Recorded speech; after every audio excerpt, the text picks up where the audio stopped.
So you just bought the camera monitor of your dreams, but you have no idea how to use it.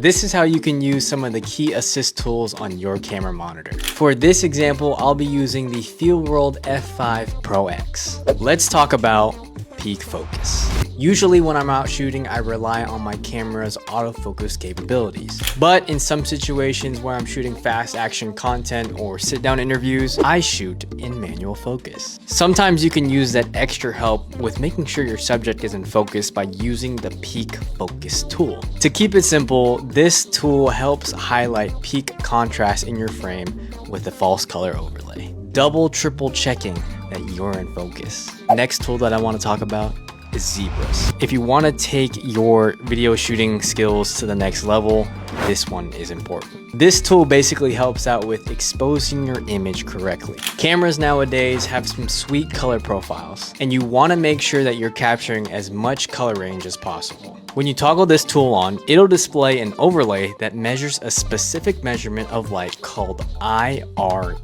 This scale ranges from 0 to 100 IRE.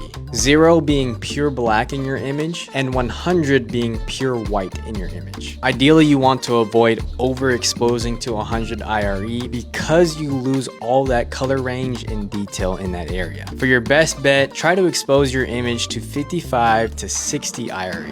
Whew, that's a lot. Last thing I want to talk about is grid guidelines. All my creatives should know this simple phrase, rule of thirds. Composition is super important for storytelling in your videos. With this tool, you can easily compose your subject to your desire. You can either use this tool to create some great headspace for interviews or compose the most cinematic shot ever. A wise man once said, it's not about the tools in your toolbox.